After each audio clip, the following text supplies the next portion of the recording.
말씀대로 365, 오늘은 고린도 후서 1장부터 3장까지의 말씀입니다. 고린도 후서는 바울 사도가 자신의 사도직과 사도적 권위를 변호함으로써 고린도 교회 성도들과의 화목을 도모하는 한편 교회의 질서를 확립하기 위해서 기록한 서신입니다. 먼저 1장입니다. 바울은 2차 전도 여행 당시 고린도 교회를 세우고 1년 6개월간 목회를 했습니다. 그 이후 3차 전도 여행을 떠났는데 이때 바울은 고린도 교회에 문제가 발생했다는 소식을 듣고 이 문제들을 해결하기 위해서 고린도 전서를 기록하여 발송했습니다. 그러나 고린도 교인들은 거짓 사도들에게 미혹되어 바울의 권면을 쉽게 받아들이지 않았고 그뿐 아니라 바울의 사도권마저 의심을 했습니다. 이에 바울은 고린도전서 16장에서 언급한 여행 일정을 변경하여 고린도를 방문합니다. 하지만 이 방문도 교인들의 배척으로 목적을 달성하지 못하자 바울은 다시 오겠다고 약속한 후 에베소로 돌아오게 됩니다.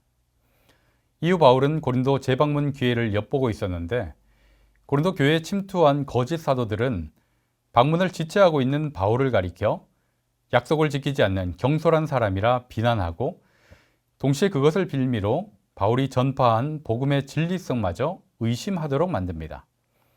이에 바울은 12절에서 14절 사이에 하나님 앞에서 부끄럼 없는 양심을 갖고 살아왔음을 강조하면서 방문 계획이 왜 변경되었는지에 대해 해명을 합니다. 2장에서도 바울의 해명이 이어지고 있습니다. 바울이 고린도 방문을 늦추고 있었던 것은 고린도 교회를 아끼기 때문이었습니다. 바울이 고린도 교회에 방문한 이후에도 교회의 상황은 나아지지 않았죠. 이런 상황에서 바울이 또다시 고린도를 방문한다는 것은 지혜로운 처사가 아니었습니다. 그래서 바울은 방문을 약속했지만 상황이 호전될 때까지 시간을 두고 기다린 것입니다. 그렇다고 바울이 아무것도 하지 않고 상황이 호전되기를 기다린 것은 아니었습니다. 4절에서 언급하듯이 눈물의 편지를 디도편으로 보내어 문제를 해결하도록 했습니다. 그러나 이러한 노력에도 불구하고 바울이 고린도 방문을 지체하고 있다는 이유 하나만으로 신실하지 못하다고 비난하고 또 오해하는 것입니다. 이에 바울은 고린도 교회의 재방문을 늦추고 눈물의 편지를 쓰게 된 이유를 해명합니다. 눈물의 편지가 어떻게 기록되어 있는지 전해지지 않고 있기 때문에 그 내용을 구체적으로 알 수 없지만 이 편지를 받고 대부분의 교인들은 회개하게 되었고 회개한 교인들이 문제를 일으킨 자들을 징계한 것으로 보입니다. 또한 징계를 받은 사람들도 자신의 잘못을 깨달아 악화된 상황이 원만하게 수습된 것으로 보입니다. 이에 바울은 징계받은 자들을 용서하며 위로할 것을 당부합니다. 12절 이후부터는 자신이 맡은 사도직의 영광을 설명합니다. 바울은 사도직의 직무가 구원과 영생을 가져다 주신 예수 그리스도의 승리를 나타내는 것임을 부각하며 이를 그리스도의 향기로 비유하고 있습니다. 바울은 고린도 교회에 침투한 거짓 사도들로 인해서 사도직을 공격받았습니다. 바울의 사도직에 대한 공격은 단순히 권위를 잃어버린 것뿐 아니라 근본적으로는 바울이 전한 복음의 진리성을 의심받는 것이기도 했습니다. 이에 3장 서두에서 바울은 자신이 개척한 고린도 교회 성도들에게 있어서만큼은 자신의 사도직을 입증할 필요가 없으며 자신의 사역으로 성도가 된 고린도 교회 성도들이 자신의 사도권을 입증하는 결정적 증거임을 밝히고 있습니다. 이어서 4절에서 18절은 옛 언약인 율법을 전달한 모세의 직분과 새 언약인 복음을 전하는 자신의 직분을 대조하며 새 언약의 일꾼으로서의 확신과 긍지를 밝히고 있습니다. 메시지를 반박할 수 없으면 메신저를 공격하라는 정치 전술이 있습니다. 메신저를 신뢰할 수 없도록 만들면 그가 전한 메시지도 힘을 잃는다는 것입니다. 그렇게 바울은 복음이 훼손되지 않도록 하기 위해서 자신과 사도직을 변호한 것입니다. 이처럼 우리도 그리스도의 증인으로 부름을 받았습니다. 증인의 삶이 훼손되면 그가 전하는 메시지도 훼손될 수 있음을 기억하며 오늘도 세상 속에서 그리스도의 증인된 삶을 온전히 살아내실 수 있기를 기원합니다.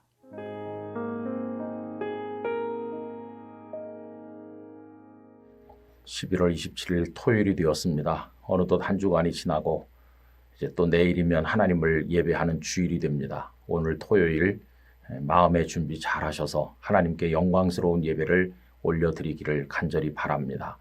오늘 함께 묵상하실 말씀은 고린도 후서 1장 3절 4절입니다.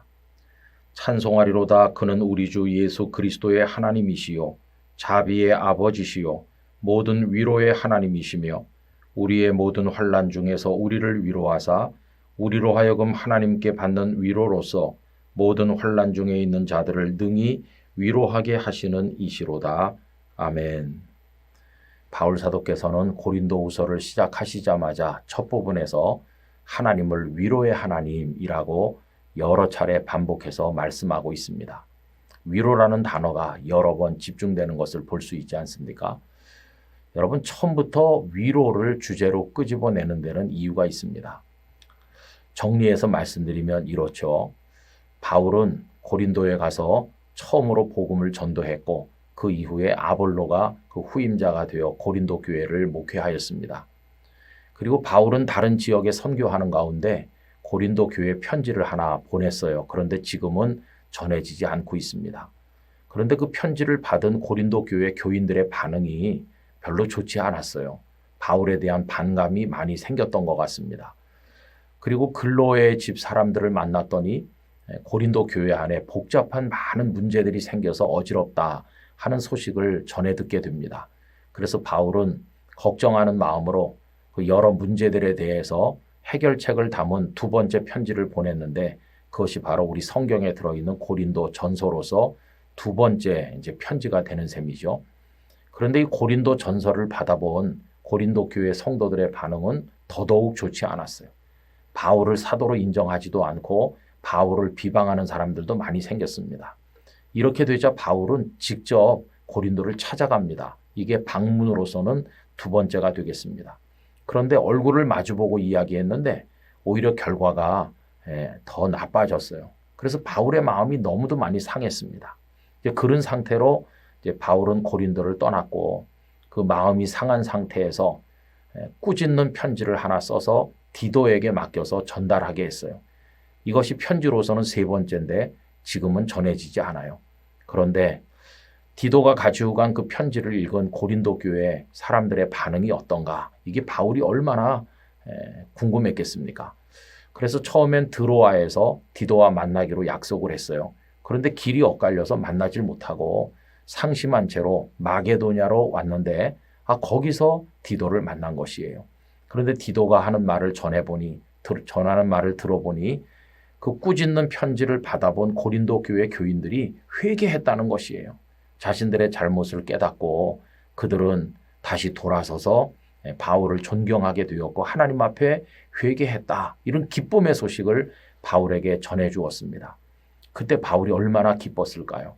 여러분, 이때 상황에 대해서 고린도후서 7장 5절과 7절이 잘 말씀하고 있습니다. 우리가 마게도냐에 이르렀을 때에도 우리 육체가 편하지 못하였고 사방으로 환난을 당하여 밖으로는 다툼이요 안으로는 두려움이었노라. 그러나 낙심한 자들을 위로하시는 하나님이 디도가 오므로 우리를 위로하셨으니 그가 온 것뿐 아니요 오직 그가 너희에게서 받은 그 위로로 위로하고 너희의 사모함과 애통함과 나를 위하여 열심 있는 것을 우리에게 보고함으로 나를 더욱 기쁘게 하였느니라. 이 디도가 기쁨의 소식을 가져온 것이죠. 그래서 바울의 마음이 다 풀어졌어요. 그래서 기쁨으로 편지를 하나 또 보내게 됐는데 이게 네 번째 편지고 그게 바로 고린도 후서예요. 그러니까 고린도 후서를 쓸 때는 바울이 너무도 큰 기쁨, 디도를 통해 전달된 하나님의 위로 이것을 경험해서 충만할 때였어요. 그래 이 편지를 시작하자마자 하나님을 위로의 하나님이시다. 이렇게 표현하고 있는 것이죠. 그러면서 그는 내가 기회를 봐서 다시 한번 여러분들을 방문하겠습니다. 이렇게 세 번째 방문을 약속했는데 실제로 그 방문이 이루어진 것을 사도행전에서 확인할 수가 있겠습니다. 여러분, 하나님은 어떤 분이십니까? 하나님은 자비의 아버지시고 모든 위로의 하나님이시고 우리의 모든 환난 중에서 우리를 위로하사 우리로 하여금 하나님께 받는 위로로서 모든 환난 중에 있는 자들을 능히 위로하게 하시는 이시다. 이렇게 말씀하고 있어요. 사는 동안에 마음 상하고 슬프고 괴로울 때가 많잖아요.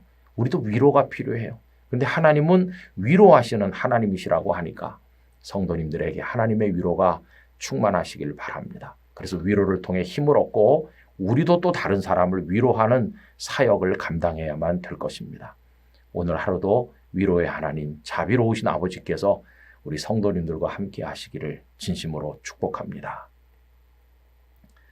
고난당하고 슬퍼하는 이들을 위로하시는 아버지 하나님, 저희들도 그러할 때가 많이 있으니 마음이 상하여 쓰러질 때, 낙심할 때 아버지 저희를 위로하여 주시옵시고 그 위로로 힘을 얻어 다른 이들을 위로하는 사명도 감당하게 하여 주시옵소서. 예수님의 이름으로 기도드리옵나이다. 아멘.